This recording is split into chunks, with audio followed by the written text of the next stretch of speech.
Welcome, ladies and gentlemen, to another episode of Behind the Curtain. As usual, I'm your host, Pedro DeLuca, and with me today, the Wrestling Goddess Athena is joining me here today.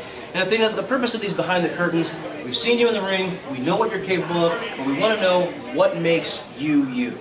So my very first question is, how did you get started in professional wrestling?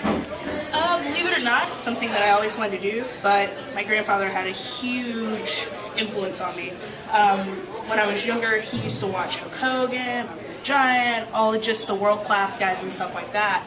And when he passed away, I kind of just shut off from wrestling, shut off from everything, and then finally when I came of age, I started wrestling, and that's just kind of my ode to him, so to speak.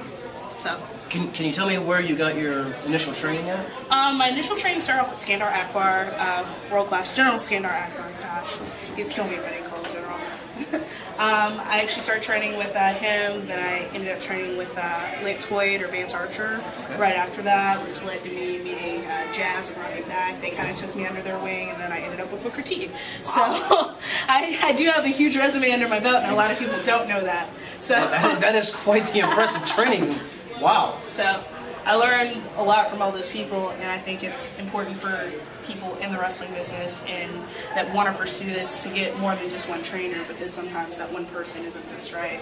But I mean, I learned high flying to, kicking butt and, mat wrestling and stuff like that, but I wouldn't have learned all those things if I didn't have different people teaching it to me. Can you take us into your very first matchup? Oh God, can I? Is that a good thing or a bad thing? We won't actually talk about my first match, because that would be what we would call a cluster fudge cake. Cluster fudge cake. Yeah, that match was awful. The girl I wrestled, her hair came out, and she hit me with it, and it was just awful. So we won't talk about that match any more than we did just now. But the match I consider my first match was with a guy that I consider one of my mentors in this wrestling business. He's like family to me. His name is JT Lopana. Okay. And he's a local guy in Texas. He's done a couple of Japan things and stuff like that. But he's literally the person that I feel that has brought me into this business, showed me the dirty sides, the good sides, whatever needed to be shown that was, behind the curtain, so to speak, behind what my trainers had told me and stuff like that. And I really give him credit. Even to this day, I'll call him and be like, hey, you got any moves I can learn? And stuff like that. And he's just one person that I can always consider myself to lean on, and I appreciate him so much. He probably doesn't even know. So he will now, but. All right. After your match with JT Lopana, tell us how you've expanded throughout the wrestling universe. After my match with him, I would consider myself awful. Okay. And no one liked me. I was supposed to be the big baby face. Everyone hated me. And I kind of went into a lot of, I guess, negative stuff with me, because I thought that I was so good, but I wasn't. And even to this day, I'll look back and see the stuff that I did, and I'm like, oh, I did that? And it's just, I don't know, my transformation is more or less finding what I'm comfortable with and what I can do, because I've always been athletic. I've always, had an attitude, been super cocky, but, I've learned how to apply that over the years, 6 years, Okay.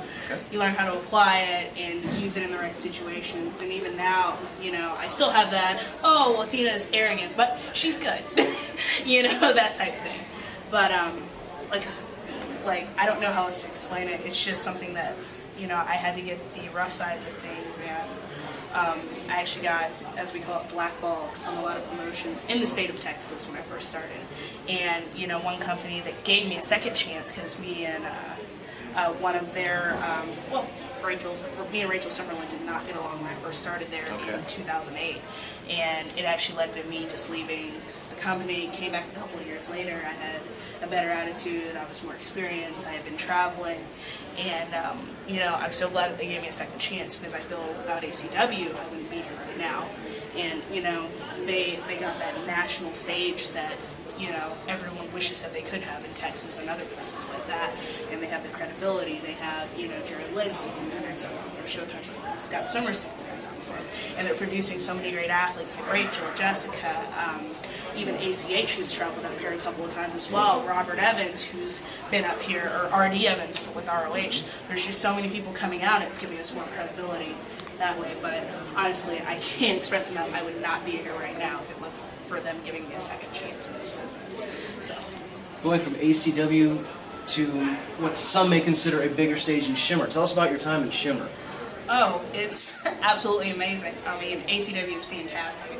And I get to work a lot of different talent. And once again, without them, I would have never been at Shimmer. They gave me the opportunity at the Joshi tournament 2 or 3 years ago to wrestle Mischief. And, you know, I think 2 days after I wrestled Mischief, I lost. But 2 days after I wrestled Mischief, they were like, hey, why don't you come to the September taping at Shimmer?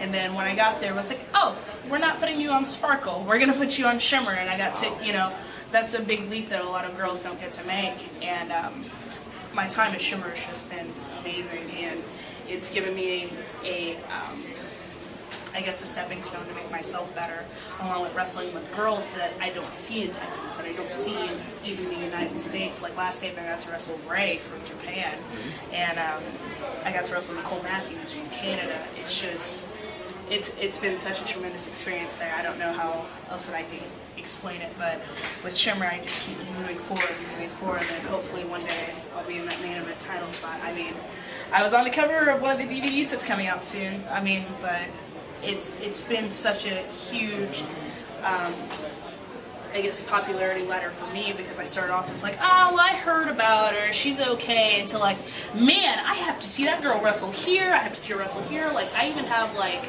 people that'll come all the way down to Texas and be like, hey, I saw you at Shimmer, like, and I thought that I would come here to see you here, and you know, it's just amazing, the fan base there. Like, even like the international stuff, like, you know, I wouldn't be going to Femme Fatales if it wasn't for Shimmer and stuff like that.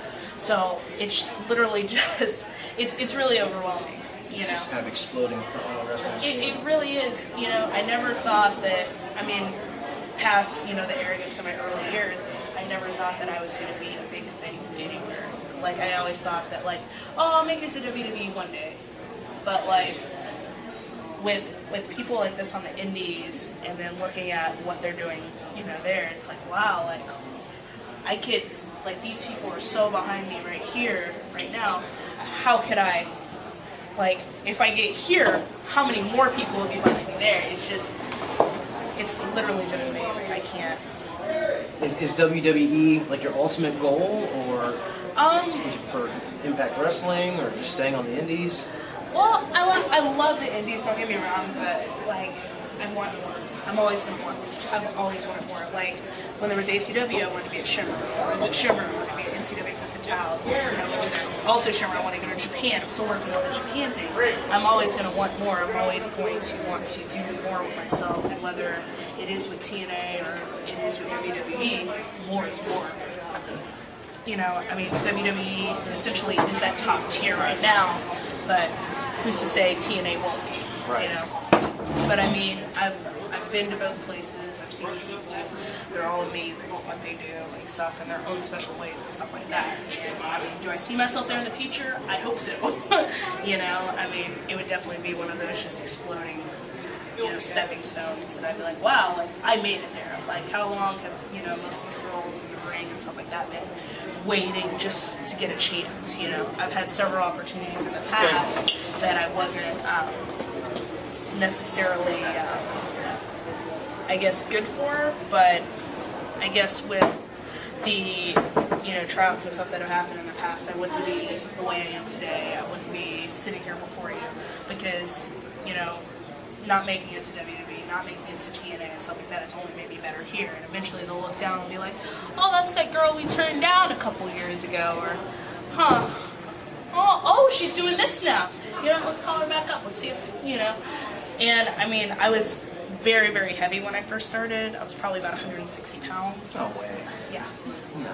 Yeah, I was a big girl. Like, I was coming off college soccer where I was just jacked, if you will. Not necessarily big, but I was jacked, and, you know, I've slimmed down to what I am now, but it's literally one of those things that it's only made me better. You know, they told me to improve on a lot of things. I did. I'm still trying to improve on those things, and like I said, hopefully I'll be there in the future. So. Well, before you go, you've made your way to Absolute Intense Wrestling. Yes. Did ACH kind of give you a precursor on coming up here? What have you heard about AIW? Believe it or not, I haven't really heard a lot outside of I want to be there. Okay. You need to be there. That's where it's going to be. You know, no details were given. It was just, hey, you need to be here. You need to be at AIW. So I'm here now. So we're gonna see what all the hype's